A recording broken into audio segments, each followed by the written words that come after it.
Shalom jemaat yang dikasihi Tuhan, senang sekali saya, Pendeta Rubin Adi Abraham bisa melayani Anda di dalam ibadah ini. Hari ini saya akan menyampaikan firman dengan judul doa dikabulkan atau tidak.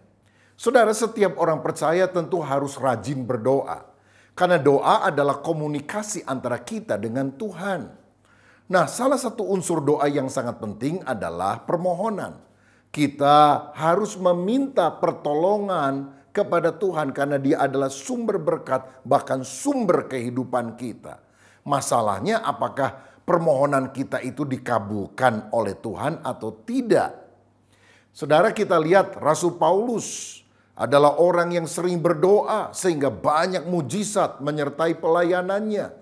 Gereja-gereja baru juga dia tumbuhkan di mana-mana. Tapi satu kali dia berdoa sampai 3 kali supaya duri dalam daging yang mengganggu hidupnya itu dicabut oleh Tuhan. Tapi Tuhan berkata apa? Cukuplah kasih karuniaku bagimu, sebab di dalam kelemahanlah kuasaku menjadi sempurna. Berarti ada doa yang dikabulkan Tuhan, tapi ada doa yang tidak dikabulkan oleh Tuhan. Tentu dengan maksud baik. Bahkan Tuhan Yesus sendiri, Dia berkomunikasi begitu akrab dan intim dengan Bapa Surgawi. Dia berdoa dan menyembuhkan orang. Dia berdoa dan membangkitkan Lazarus dari antara orang mati. Tapi di Taman Getsemani dia berkata, Bapa, sekiranya mungkin, kiranya cawan itu lalu daripadaku. Tapi bukan seperti yang aku kehendaki, melainkan seperti yang engkau kehendaki. Di sini kita melihat bahwa ternyata Yesus harus menjalani sengsara, salib, bahkan kematian untuk menggenapi rencana Bapa. Tapi dia kemudian dibangkitkan pada hari yang ketiga. Ada doa yang dikabulkan, ada doa yang tidak dikabulkan. Nah, hari ini saya akan membahas mengapa doa kita seringkali tidak terkabul. Dan kemudian saya juga akan membahas bagaimana agar doa kita bisa dikabulkan oleh Tuhan. Nah, bagian pertama ini saya akan bahas doa yang tidak terkabul. Saya akan mengambil satu contoh Alkitab, yaitu dari kehidupan Hana. Dalam 1 Samuel 1 ayat 9-11 firman Tuhan berkata ini. Pada suatu kali setelah mereka habis makan dan minum di Silo, berdirilah Hana, sedang Imam Eli duduk di kursi dekat tiang pintu bait suci Tuhan. Dan dengan hati pedih, ia berdoa kepada Tuhan sambil menangis terseduh-seduh. Kemudian bernasarlah ia, katanya, Tuhan semesta alam, jika sungguh-sungguh engkau memperhatikan sengsara hambamu ini dan mengingat kepadaku dan tidak melupakan hambamu ini, tetapi memberikan kepada hambamu ini seorang anak laki-laki, maka aku akan memberikan dia kepada Tuhan untuk seumur hidupnya dan pisau cukur tidak akan menyentuh kepalanya.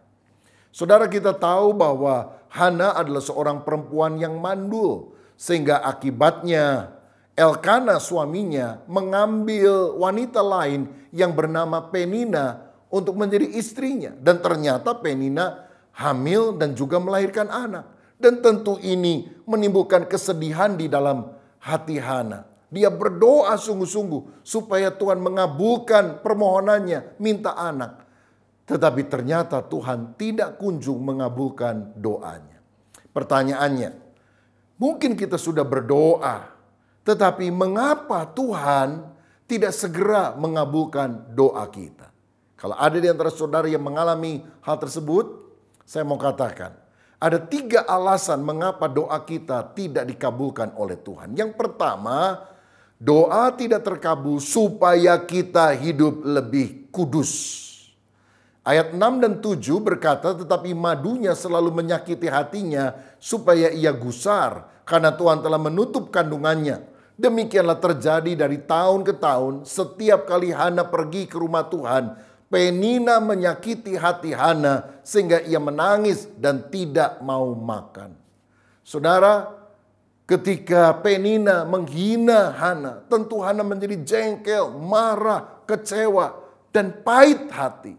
Dan selama hatinya diwarnai dengan kepahitan, maka Tuhan tidak mengabulkan doanya.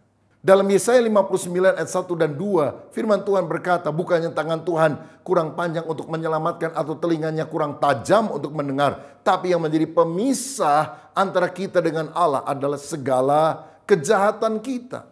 Berarti dosa menjadi dinding pemisah sehingga doa kita tidak dikabulkan. Berarti kalau kita menyingkirkan dosa, baru Tuhan akan mengabulkan doa tersebut. Satu kali ada seorang pergi ke dokter dan berkata, "Dokter, saya punya penyakit aneh. Setiap kali saya minum kopi, saya sakit mata." Hah? Dokternya bingung, sakit perut kali? Enggak dokter, tiap kali minum kopi saya sakit mata. Akhirnya dokter berkata kepada suster, "Tolong ambilkan segelas kopi, kasih gula sedikit, kocek dengan sendok kecil dan hidangkan. Saya ingin tahu reaksinya." Orang itu kemudian langsung mengambil gelas itu dan meminum kopinya tanpa memindahkan sendok kecil itu. Dan akhirnya setiap kali dia minum kopi, sendoknya kena matanya. Lalu dokter bilang, "Pantesan matamu sakit. Singkirkan dulu sendoknya, baru kamu rasakan nikmatnya kopi tersebut." Begitu juga Tuhan ingin agar segala dosa, hal-hal yang tidak baik disingkirkan dalam hidup kita, baru Dia akan mendengar dan menjawab doa kita. Jadi Allah memang mau mengabulkan doa saudara, tapi Dia tunggu kesiapan kita. Saudara, mengapa seringkali doa kita tidak segera dikabulkan? Yang pertama, supaya kita hidup lebih kudus. Yang kedua, mengapa doa kita tidak segera dikabulkan? Supaya kita meminta lebih serius. Hana berdoa dengan sungguh-sungguh. Dan menurut ayat tadi, tanda keseriusannya itu dinyatakan setidaknya dalam dua hal. Yang pertama, dia berdoa dengan menangis. Ayat 10 berkata, dan dengan hati pedih, ia berdoa kepada Tuhan sambil menangis terseduh-seduh. Bahkan di ayat 13, dan karena Hana berkata-kata dalam hatinya dan hanya bibirnya saja bergerak-gerak tetapi suaranya tidak kedengaran, maka Eli menyangka perempuan itu mabuk. Saudara, berarti Hana berdoa sungguh-sungguh, serius, sambil menangis sampai nggak bisa ngomong. Tidak ada kata-kata yang terucap. Tapi saya mau katakan, lebih baik doa itu tanpa kata-kata, tapi dengan hati. Daripada doa dengan banyak kata, tapi tidak keluar dari lubuk hati yang paling dalam. Saya teringat ketika Raja Hizkia memerintah, Tuhan menyuruh Yesaya datang dan firman Tuhan berkata, "Persiapkan dirimu, tidak lama lagi kamu akan mati." Wah, kemudian Hizkia menangis berseru kepada Tuhan, mohon ampun, mohon kasih karunia supaya diperpanjang umur hidupnya. Dan Yesaya yang sudah keluar dari istana disuruh balik lagi oleh Tuhan dan menyampaikan pesan ini. Yesaya 38 ayat 5 berkata, "Pergilah dan katakanlah kepada Hizkia, beginilah firman Tuhan, Allah Daud bapa leluhurmu, telah ku dengar doamu dan telah kulihat air matamu. Sesungguhnya aku akan memperpanjang hidupmu 15 tahun lagi. Telah ku dengar doamu dan telah kulihat air matamu." Kalau sampai hari ini engkau berdoa dan Tuhan belum mengabulkan doa, bolehkah saya bertanya, kapan engkau berdoa terakhir kali sambil menangis dengan sungguh-sungguh? Karena engkau mengalami hadirat Tuhan. Karena engkau benar meminta dan berkata, "Tuhan, kalau engkau tidak campur tangan, aku tidak bisa melakukan apapun. Tolonglah ya Tuhan." Dan ketika air mata itu mengalir dari dasar hati yang terdalam, Tuhan akan mengabulkan doamu. Tentu bukan air mata buatan, tetapi air mata yang berangkat dari ketulusan hati karena meminta pertolongan Tuhan. Hal yang kedua yang menunjukkan keseriusan hati di dalam berdoa adalah berdoa dengan bernasar. Ayat 11. Kemudian bernasarlah ia, katanya, "Tuhan semesta alam, jika sungguh-sungguh engkau memperhatikan sengsara hambamu ini dan mengingat kepadaku dan tidak melupakan hambamu ini tetapi memberikan kepada hambamu ini seorang anak laki-laki, maka aku akan memberikan dia kepada Tuhan untuk seumur hidupnya dan pisau cukur tidak akan menyentuh kepalanya." Hana bernasar kepada Tuhan. Apa itu nasar? Nasar adalah janji yang kita ucapkan kepada Tuhan dengan disertai tekad untuk benar-benar melaksanakannya. Yefta adalah seorang hakim di Israel yang dikenal sebagai orang yang bernasar. Karena ketika dia mau melawan musuh dan dia tahu musuhnya lebih besar, dia bilang, tolong beri aku kemenangan ya Tuhan. Dan kalau engkau mengabulkan doaku, aku bernasar. Siapa saja yang pertama kali menyambut aku akan persembahkan sebagai korban bakaran. Karena mungkin pikirnya yang pertama kali dia akan jumpai setelah dia menang adalah dombanya tetangga atau ayamnya tetangga atau bahkan tetangganya yang menjengkelkan. Tapi ternyata anak perempuannya, saudara. Walaupun hatinya hancur, dia tetap harus melaksanakan nasar itu. Nah, jadi kalau saudara ingin doamu dikabulkan, bernasarlah. Tuhan, aku janji kalau doaku ini dikabulkan, aku akan melayani Tuhan. Misalnya saudara berkata begitu. Atau aku akan memberikan 20% dari keuntungan yang aku dapatkan untuk menopang pelayanan misi. Atau apapun yang kau bisa janjikan kepada Tuhan sebagai nasar. Saya mau bilang, ini bukan bargaining. Ini bukan tawar-menawar dengan Tuhan. Tapi tanda keseriusan hati kita. Dan doamu akan lebih cepat dikabulkan kalau kau serius dengan Tuhan. Berdoa sambil menangis, berdoa sambil bernasar. Nah, di dalam Pengkhotbah 5 ayat 3 ada firman yang berkata, kalau engkau bernasar kepada Allah, janganlah menunda-nunda menepatinya. Karena ia tidak senang kepada orang-orang bodoh. Tepatilah nasarmu. Jadi kalau saudara sudah janji, jangan menunda, apalagi mengingkari. Karena Tuhan akan memandang engkau bodoh. Emangnya Tuhan bisa ditipu? Emangnya Tuhan bisa dibohongin? Tentu tidak.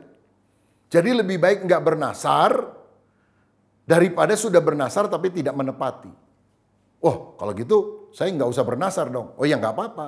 Tapi kalau saudara tidak pernah bernasar, biasanya doamu lama dikabulkan. Karena nasar menandakan keseriusan hati saudara untuk berdoa kepada Allah. Jadi yang paling tepat bernasar dan menepatinya. Seperti Hana. Dia bernasar dan dia menepati janjinya. Di ayat 27 dan 28 dikatakan, untuk mendapat anak inilah aku berdoa. Dan Tuhan telah memberikan kepadaku apa yang kuminta daripadanya. Maka aku pun menyerahkannya kepada Tuhan. Seumur hidup terserahlah ia kiranya kepada Tuhan. Lalu sujudlah mereka di sana menyembah kepada Tuhan. Haleluya. Jadi mengapa doa kita seringkali belum dikabulkan? Pertama, supaya kita hidup lebih kudus.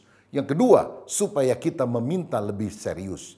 Dan yang ketiga, supaya kita menerima yang lebih bagus. Hana hanya minta satu anak laki-laki, tapi Tuhan memberikan kepada dia Samuel. Samuel bukan hanya seorang anak laki-laki, tapi dia pemimpin, dia hakim, dia nabi di Israel. Bahkan dia penulis Alkitab. Seorang anak yang sungguh berkualitas kehidupannya. Bahkan sebagai bonusnya ada tambahan. 1 Samuel 2 ayat 21 mencatat. Dan Tuhan mengindahkan Hana sehingga dia mengandung dan melahirkan 3 anak laki-laki dan 2 anak perempuan lagi. Sementara itu makin besarlah Samuel yang muda itu di hadapan Tuhan. Minta 1 dapat 6, saudara sekalian. Luar biasa. Kan itu mari kita sungguh berdoa kepada Tuhan. Dan menantikan waktunya untuk dia menggenapkan janji kepada kita. Karena apa yang Tuhan rancangkan jauh lebih baik dari yang kita pikirkan. Efesus 3 ayat 20 berkata, bagi dialah yang dapat melakukan jauh lebih banyak daripada yang kita doakan atau pikirkan. Seperti yang ternyata dari kuasa yang bekerja di dalam kita. Haleluya. Tuhan melakukan yang jauh lebih banyak dari yang kita doakan atau kita pikirkan. Karena itu mari kita selalu berdoa kepada Tuhan. Nah, kalau pada bagian pertama saya sudah membahas mengapa doa tidak dikabulkan oleh Tuhan, maka sekarang saya ingin membahas bagaimana caranya doa saudara bisa dikabulkan oleh Tuhan. Dan tentunya ini bagian yang sangat penting. Saudara, saya akan membahas dari perikop Yakobus 5 ayat 13-18 karena saya menemukan ada 4 kunci bagaimana agar doa kita dikabulkan dalam ayat-ayat tersebut. Yang pertama, kalau kita ingin doa kita dikabulkan oleh Tuhan, kita harus berdoa dengan iman. Yakobus 5 ayat 15 berkata, Dan doa yang lahir dari iman akan menyelamatkan orang sakit itu. Dan Tuhan akan membangunkan dia. Dan jika ia telah berbuat dosa, maka dosanya itu akan diampuni. Doa akan berkuasa kalau dilandasi dengan iman. Tapi tanpa iman, tidak seorang pun akan berkenan kepada Allah. Tanpa iman, doa kita tidak akan didengar, apalagi dikabulkan oleh Tuhan. Ibrani 11 ayat 6 mencatat, tetapi tanpa iman tidak mungkin orang berkenan kepada Allah. Sebab barang siapa berpaling kepada Allah, ia harus percaya bahwa Allah ada dan bahwa Allah memberi upah kepada orang yang sungguh-sungguh mencari Dia. Karena itu kita harus berdoa dengan iman, percaya bahwa Tuhan akan mengabulkan doa kita. Nah, kalau kita beriman, kita tidak boleh khawatir atau bimbang. Karena iman dan kebimbangan adalah dua hal yang kontradiktif, yang tidak mungkin bisa kita miliki pada waktu bersamaan. Kita harus buang bimbang. Markus 11 ayat 23 berkata, aku berkata kepadamu, sesungguhnya barang siapa berkata kepada gunung ini, beranjaklah dan tercampaklah ke dalam laut. Asal apa? Tidak bimbang hatinya, tetapi percaya bahwa apa yang dikatakannya itu akan terjadi, maka hal itu akan terjadi baginya. Gunung saja bisa pindah kalau kita berdoa tanpa kebimbangan. Mengapa kita harus ragu-ragu ketika kita meminta pertolongan kepada Bapa yang penuh kasih, yang akan menyediakan yang terbaik menurut pemandangan mata Tuhan bagi saudara? Kita kalau naik pesawat, tenang saja, rileks. Padahal kita nggak tahu loh siapa pilotnya. Apakah memang dia benar-benar pernah lulus dari sekolah penerbangan atau tidak. Tapi kita percaya kepada dia. Kalau saudara sakit, saudara juga pergi ke dokter. Dan saudara percaya saja ketika dia memeriksa, bahkan memberikan resep obat untuk diminum. Padahal mungkin kita nggak pernah lihat ijazahnya. Apa benar dia dokter sungguhan atau dokter gadungan? Saudara, mengapa kita percaya kepada pilot, percaya kepada dokter, tapi tidak percaya kepada Allah, Bapa Surgawi yang penuh dengan kasih? Milikilah iman kepada Tuhan. Yang kedua, kalau kita ingin doa kita dikabulkan, kita harus berdoa dengan hati bersih. Ayat yang ke-16 dari Yakobus 5 berkata, karena itu hendaklah kamu saling mengaku dosamu dan saling mendoakan supaya kamu sembuh. Doa orang yang benar bila dengan yakin didoakan sangat besar kuasanya. Saudara, jadi kalau kita mau berdoa dan doa kita berkuasa, maka kita harus minta ampun dulu kepada Tuhan. Kalau ada dosa kita singkirkan. Mazmur 66 ayat 18 berkata, seandainya ada niat jahat dalam hatiku, tentulah Tuhan tidak mau mendengar. Motivasi kita harus lurus. Bukan untuk kepentingan diri sendiri, apalagi untuk merugikan orang lain dalam doa kita. Saya ingat di Indonesia pernah ada seorang anak sekolah dasar, pulang dari sekolah habis ulangan umum, dia doa sama Tuhan. Doa keras-keras di kamarnya, Tuhan ubahlah supaya Sydney menjadi ibu kota Australia. Mamanya dengar doa itu dan berkata, nak, kenapa kamu doa begitu? Begini mama, soalnya tadi ada soal ulangan. Apa ibu kota Australia? Saya jawab Sydney, mestinya kan Canberra.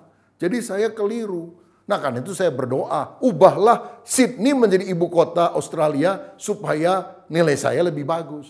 Lah ini doa kan egois sekali saudara-saudara. Nah saya juga ingat satu kali ada seorang pemuda naik sepeda motor di Indonesia, nggak bawa SIM, surat izin mengemudi, nggak pakai helm, masuk ke sebuah jalan yang sebetulnya satu arah, dia nggak boleh masuk, ada tanda dilarang masuk, verboden di sana, dia maju atau terus, karena biasanya memang tidak ada polisi. Lagi dia ngeng, tiba-tiba dia kaget di ujung sana ada polisi berdiri, waduh celaka, dia udah nggak bisa balik saudara sekalian. Lalu dia doa, Tuhan, butakanlah mata polisi itu supaya dia tidak bisa melihat saya. Wah ini doa jahat ini saudara. Pendeta doa puasa untuk menjelikan mata orang buta. Lah ini jemaat berdoa membutakan orang yang celik. Kan ngawur saudara. Jadi kita harus berdoa dengan hati bersih. Kita harus berubah, kita harus bertobat, baru doa kita dikabulkan. Yang ketiga, bagaimana supaya doa kita dikabulkan? Kita harus berdoa dengan tekun. Yakobus 5 ayat 17 dan 18 berkata demikian. Elia adalah manusia biasa sama seperti kita. Dan ia telah bersungguh-sungguh berdoa supaya hujan jangan turun. Dan hujan pun tidak turun di bumi selama 3 tahun dan 6 bulan. Lalu ia berdoa pula dan langit menurunkan hujan. Dan bumi pun mengeluarkan buahnya. Elia berdoa 1 kali api turun dari langit. Luar biasa. Tapi menurut 1 Raja-Raja 18, Elia harus berdoa 7 kali setelah tidak turun hujan 3,5 tahun. Baru kemudian awan setelapak tangan itu muncul. Dan kemudian dia berkata kepada bujangnya, ayo lari cepat karena hujan besar akan turun. Nah sebetulnya kan secara logika menurunkan api jauh lebih sulit daripada menurunkan hujan. Tapi Elia hanya doa sekali api turun, doa 7 kali baru hujan turun. Ini menunjukkan apa? Kita mesti doa dengan tekun, tidak jemu-jemu. Yesaya 30 ayat 18 berkata, sebab itu Tuhan menanti-nantikan saatnya, hendak menunjukkan kasih-Nya kepada kamu. Sebab itu ia bangkit hendak menyayangi kamu. Sebab Tuhan adalah Allah yang adil, berbahagialah semua orang yang menanti-nantikan Dia. Percayalah Tuhan merencanakan perkara yang baik dalam hidup saudara. Tapi Dia memiliki waktu yang paling tepat. Waktu Tuhan lebih baik dari waktu kita. Jadi kalau hari ini saudara sudah berdoa, tapi engkau belum melihat jawaban doa itu dan orang tanya, gimana Tuhan sudah kabulkan? Saudara tinggal jawab dengan mantap. On the way, mujizat saya sedang dalam perjalanan. Karena Tuhan akan memberikan semua tepat pada waktunya. Dan yang terakhir, yang keempat, bagaimana supaya doa kita dikabulkan? Kita harus berdoa dengan tindakan. Yakobus 5 tadi, ayat 13 dan 14. Kalau ada seorang di antara kamu yang menderita, baiklah ia berdoa. Kalau ada seorang yang bergembira, baiklah ia menyanyi. Kalau ada seorang di antara kamu yang sakit, baiklah ia memanggil para penatua jemaat, supaya mereka mendoakan dia, serta mengolesnya dengan minyak dalam nama Tuhan. Dari sini kita melihat, orang yang berdoa juga harus bertindak, melakukan bagiannya. Apa yang kita bisa lakukan kalau sakit? Panggil penatua, mengoleskannya dengan minyak. Artinya ada usaha yang dilakukan. Dalam Matius 7 ayat 7, Tuhan juga memberikan 3 kunci supaya kita menerima pengabulan doa. Mintalah, maka akan diberikan kepadamu. Carilah, kamu akan mendapat. Ketuklah, pintu akan dibuka bagimu. Artinya kalau kita minta belum dapat, cari. Kalau cari belum dapat, ketuk pintu. Dengan berulang-ulang bahkan. Artinya ada peranan kita dalam jawaban doa. Jangan hanya berpangku tangan saja. Sebab doa tanpa tindakan hanyalah angan-angan saja. Kalau saudara sakit, saudara harus berobat. Pergi ke dokter. Makan obatnya. Kalau saudara ingin sehat, saudara harus menjaga kondisi. Kalau saudara ingin terhindar dari COVID-19, pakai masker. Cuci tangan sering, pakai sabun. Jauhi kerumunan. Kalau saudara ingin diberkati, kerja dengan rajin. Seperti yang dikatakan oleh Agustinus, berdoalah seakan-akan segalanya bergantung kepada Allah. Tapi bekerjalah seakan-akan segala-galanya bergantung kepada Anda. Kalau kita melakukan bagian kita, maka Tuhan akan melakukan bagiannya. Jadi saudara sekalian, ada 4 hal untuk kita bisa menerima pengabulan doa. Pertama, berdoa dengan iman. Kedua, berdoa dengan hati bersih. Yang ketiga, berdoa dengan tekun. Dan yang keempat, berdoa dengan tindakan. Ini doa saya supaya saudara benar-benar mengalami hadirat dan kuasa Allah ketika kita berseru kepadanya. Mari kita berdoa. Bapa Surgawi, terima kasih untuk kebenaran firman-Mu yang telah kami terima. Hari ini ya Tuhan, kami mau sungguh berdoa. Kalau ada di antara anak-anak-Mu yang mengalami beban pergumulan, jamahlah kami, jawablah doa kami. Dan kami sadar kalau doa tidak segera dikabulkan, itu supaya kami hidup lebih kudus, meminta lebih serius, berdoa dengan menangis, berdoa dengan bernasar. Dan akhirnya kami akan menerima sesuatu yang lebih bagus dari yang kami pikirkan. Terima kasih Bapa, biarlah Engkau menjamah kami dengan kuasa dan kehadiran-Mu. Di dalam nama Tuhan Yesus Kristus. Haleluya. Amin.